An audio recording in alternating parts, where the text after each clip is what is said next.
पे भी अच्छा न लगे तो आंगन में चले जाओ, जहाँ बहू की चुटिया सास के हाथ में और सास की चुटिया बहू के हाथ में, बाहर आओ। समझो बहनाओ, माताओं, कथा सुनने के लिए आई हो, कभी सास से झगड़ा मत करना। जानती हो जो सास को होती है, यदि होती है धर्म की मैया, जो बहू सास को गाली देते हैं बाकू देख के नरक नाक सकुड़त है। ध्यान रखना। और वैसे बताऊं भक्तों, वैसे कमी बहू में ना है, जो पुराने जमाने की डुकरियां हैं इतनी उतरी हैं। अपनी बिटिया पे गलती है गई तो कोई बात ना है, और जो बहू पे नेक गलती है गई बाकी पीछे ही पड़ के रह गई। और संजा गुल्ला फिरोजाबाद ते आओ और बाकी कानन ते लग गई, और जो बहू पेटवाए ना लाई तो जो पेटो को बहू को ना निकला, जाकी छाती ठंडी ना है भाई। ध्यान रखना, जिस तरीका से तुमने अपनी बेटी को माफ कर दिया, अरे ये भी तो किसी की बिटिया है। वैसे एक बात और बताऊं,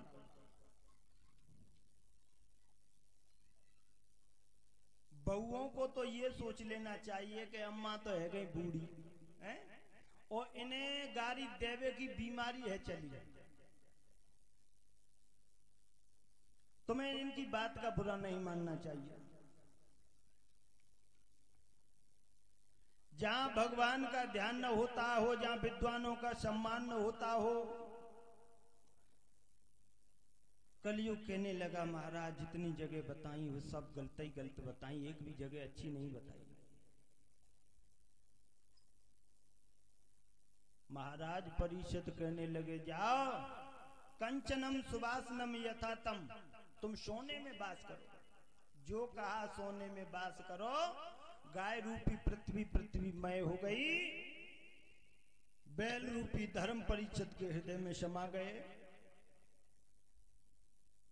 और जो कलयुग जो था महाराज के मुकुट में समा गया, जो सोने का मुकुट था। आज भक्तों, सोने में जब कलयुग लिपायमान हो गया, परीक्षित घोड़े पर सवार होकर के अपने घर आते हैं।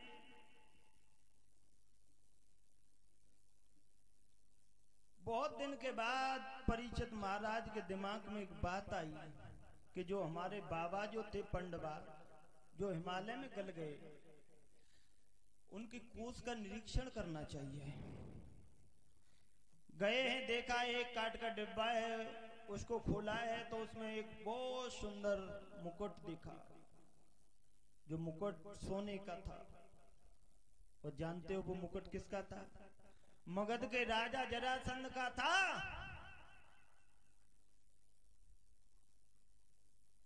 जब भीम ने जरासंध को मारा था तो वह मुकुट को ले आए थे।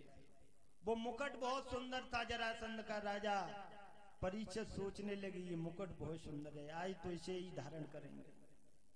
डिब्बा में से निकाला, अपने वाले मुकुट को रखा और वो जरासंध का जो मुकुट था उसे अपने सिर पे धारण कर लिया। आज बाको सिर पे धारण करके महाराज परीक्षित जंगल में शिकार खेलने के लिए चले। मेरे प्यारे भक्तों,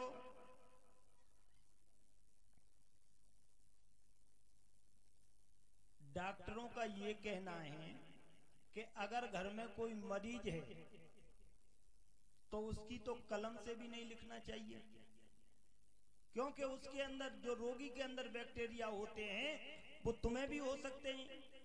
और विद्वानों का ऐसा मानना है कि घमंडी के घर का, और जरासंध कैसा था? घमंडी। मेरे भक्तों, जो जरासंध घमंडी था और उसी का मुकुट आज महाराज परीक्षित ने पहन लिया। आज चले हैं जंगल में पहुंचे हैं। जेठ का महीना है, भीषण गर्मी है, ऊपर से सूरज की तपन, धरती की जलन। महाराज परीक्षित को प्यास सताने लगी। आज महाराज परीक्षित पानी की खोज करने लगे और घूमते घूमते लोमस ऋषि जो थे उनकी कुटिया पर आए हैं। उस समय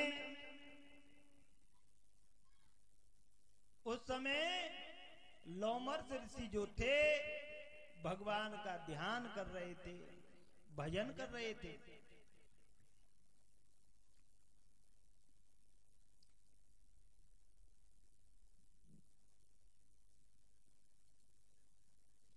आज भक्तों एक बात और बताऊं, पहले के महात्मा त्रिकाल संध्या किया करते थे। 3 घंटा सुबह, 3 घंटा दोपहर, 3 घंटा शाम। अब तो कोई संध्या नहीं करता है, क्योंकि समय ही नहीं है। बीड़ी पीने के लिए समय है, ताश खेलने के लिए समय है, दारू पीने के लिए समय है, भगवान का भजन करने के लिए समय नहीं है। साधु संत त्रिकाल संध्या करते थे और गृहस्थ सुबह शाम। मेरे प्यारे भक्तों, आज लोमस ऋषि भगवान का ध्यान कर रहे हैं, उसी शब्द में एकाकार हैं। महात्मा जी पहुंचे। महात्मा जी के पास में जब राजा पहुंचे और कहने लगे, बाबा जी, स्वामी जी, अरे आंखें खोलो। महात्मा जी आंखें खोलो, मेरे प्यास के मारे दम जा रही है, आंखें खोलो।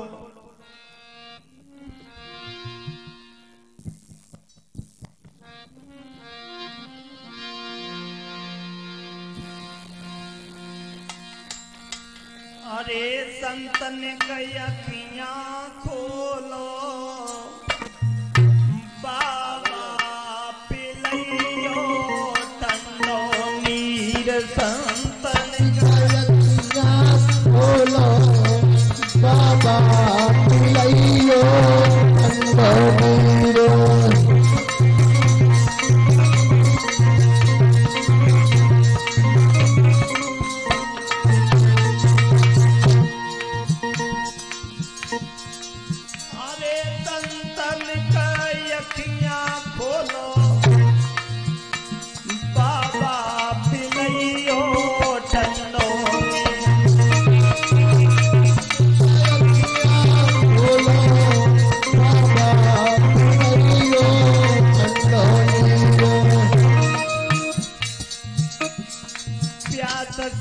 मुखड़ा रहो मेरो सूखी, प्यासती मुखड़ा रहो मेरो सूखी।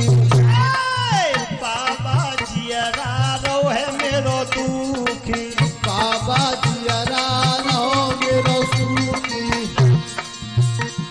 कि बाबा मुख से बोलो,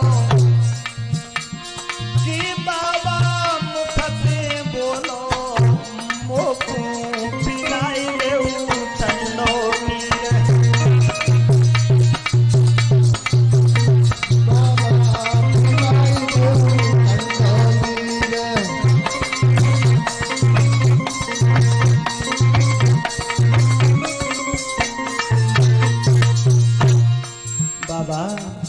बाबा, अरे आंखें खोलो बाबा, अरे मेरे प्यास के मारे मेरी दम जा रही बाबा। लेकिन आंखें कौन खोले, वह तो खेल ही निराला है। आत्मा परमात्मा में अद्वैत है, श्रुति शब्द में एकाकार है। सुनी नहीं ऋषिवर ने बानी, सुनी नहीं ऋषिवर ने बानी। तब राजा ने ठानी, तब राजा ने ठानी।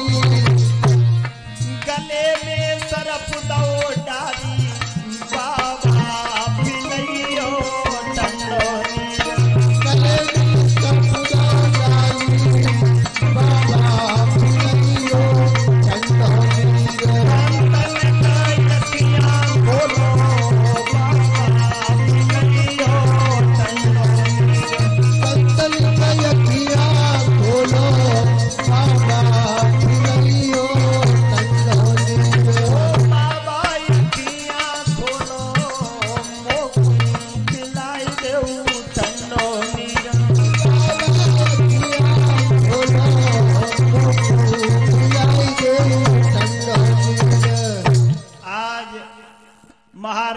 परीक्षित आवाज लगा रहे हैं, लेकिन महात्मा जी तो भगवान के ध्यान में हैं।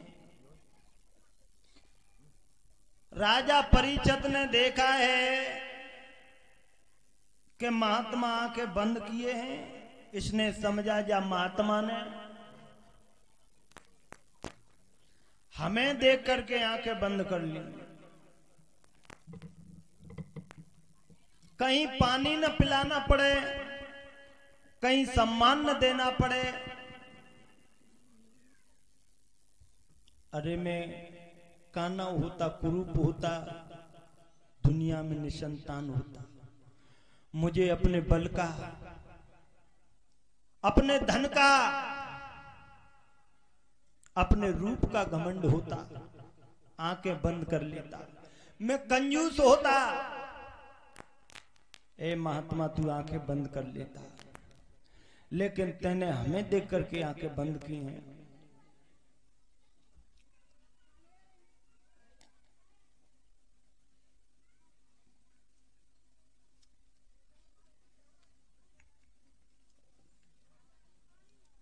ये अच्छा नहीं किया, इसकी सजा तो मैं तुम्हें दूंगा। महात्मा जी के पास में मरा हुआ सर्प पड़ा था, बाण की नोक से उठाया, महात्मा जी के गले में लपेट दिया। घोड़ा पे सवार हुए, एड़ लगाई, आज महाराज परीक्षित दिल्ली में आ गए। वहां पर कुछ ऋषिपुत्र खेल रहे थे, उन्होंने देखा, भाग करके गए हैं लोमर ऋषि के पुत्र श्रृंगी ऋषि के पास में, जो कोश की नदी में स्नान कर रहे थे। जा करके पहुंचे हैं और कहा कि भैया तुम तो यहाँ स्नान करने में लगे हो,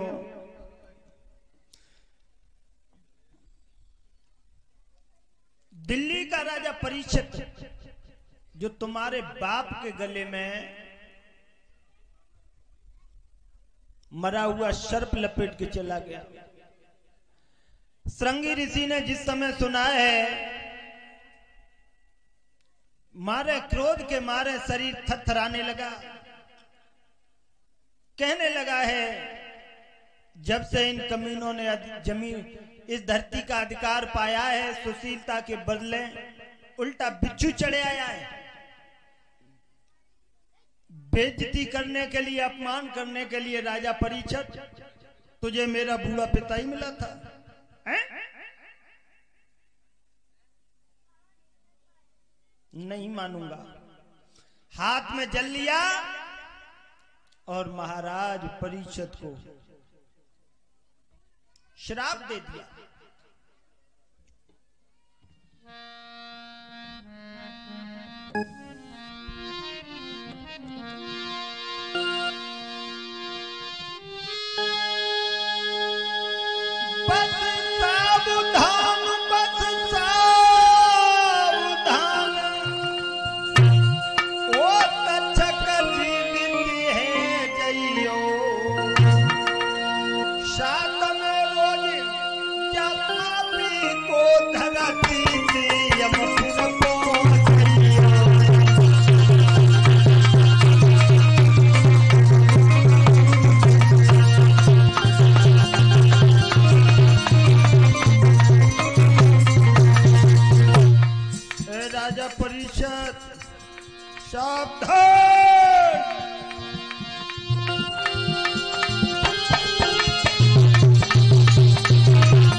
धोखा में खेल बिगड़ी गो है, धोखा में खेल बिगड़ी गो है, नहीं समझ सको मैं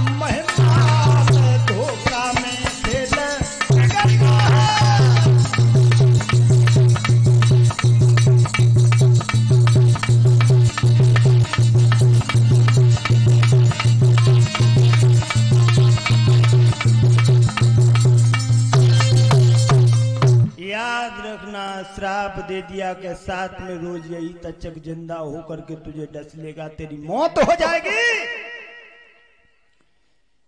समझिए भक्तों,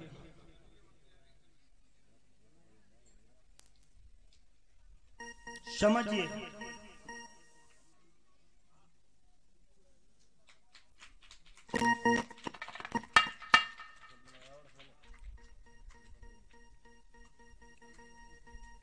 एक ही पल में चौपट हो गया सब बनाया हुआ खेल।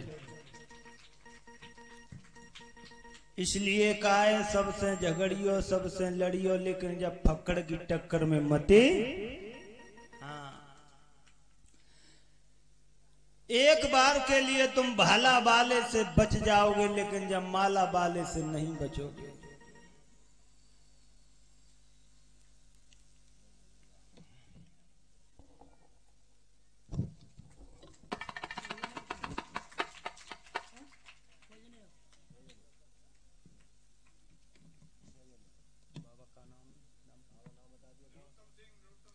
और हमारे श्रीमान आदरणीय नरोत्तम सिंह जी दादाजी, जो हमें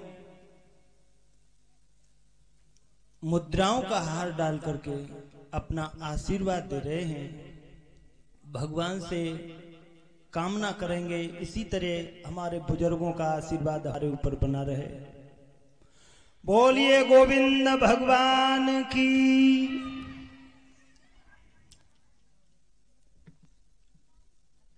आज श्राप दे दिया, और भक्तों ये श्राप परीक्षित महाराज को नहीं, सभी जीवों के लिए है। सभी जीव 7 ही दिन में पैदा होते हैं, 7 ही दिन के अंदर मौत के मुंह में चले जाते हैं। 8वां दिन नहीं बनाया भगवान ने। सोमवार, मंगलवार, बुधवार, बृहस्पतिवार, शुक्रवार, शनिवार, रविवार, 7 ही दिन है, 8वां दिन नहीं। और 7 ही अक्षरों से ये संसार बना है। वो 7 अक्षर कौन से हैं? अ, प, ना, म, त, ल, ब। सब संसार में अपने अपने मतलब में हैं। आज भक्तों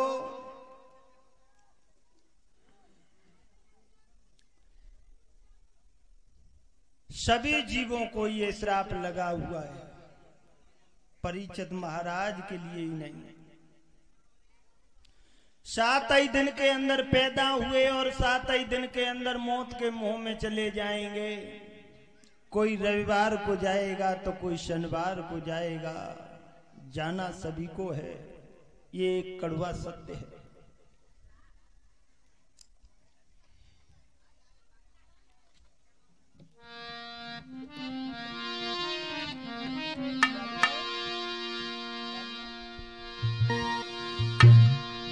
अनिल जालिन मौत की सजाती आएगी, तब न सोना काम आएगा न चांदी आएगी, तब न आएगा न चांदी आएगी, तब न सोना काम आएगा न चांदी आएगी। अरे जालिन मौत की सजाती आएगी, सजाती आएगी, सजाती आएगी, तब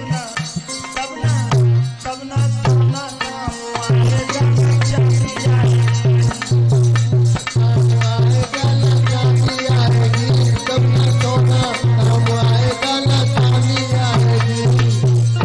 इसीलिए कहा है क्या, कर ले भजन भगवान का नुकसान ना होगा, नुकसान ना होगा। एक तेरे भी जीवन में वो आंधी आएगी, अरे आंधी आएगी, तब ना चिमटा काम आएगा न ढोलक आएगी, तब न चिमटा काम आएगा न ढोलक आएगी, तब न चिमटा काम आएगा न ढोलक आएगी। तेरे भी जीवन में वो आंधी आएगी, भैया आंधी आएगी, तब ना बाजा सा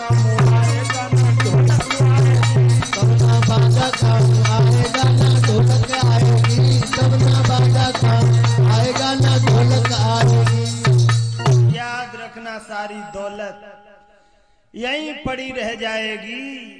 आपने नाम सुना होगा सिकंदर का धन धरा धरा रह गया। मरते समय लुकमान भी ये कह गया, जे घड़ी न हर टाली जाएगी और जब तेरी डोली उठा ली जाएगी और बिन मुहूर्त के जला दे।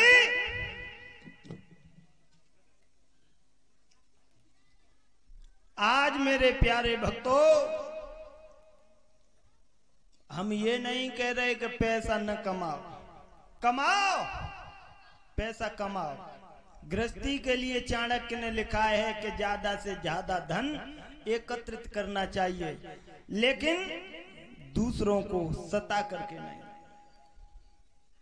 दूसरों को सता करके जो लोग धन को एकत्रित करते हैं वो काम में नहीं आता, दुख देता है। अधर्म की कमाई रहती साल 10-20 और एक दिन ऐसे जाते हैं जैसे बल्ब हो तो फीस।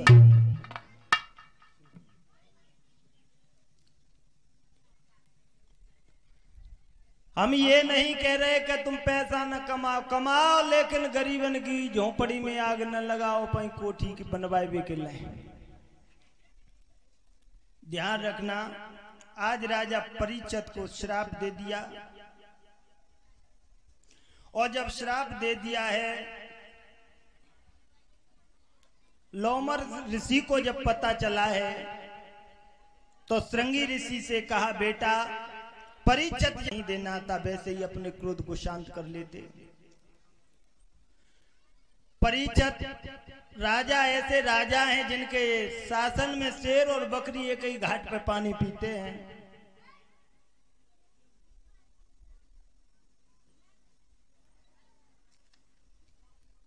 अब तुमने खैर श्राप दे ही दिया है तो राजा को जाकर के अवगत करा दो।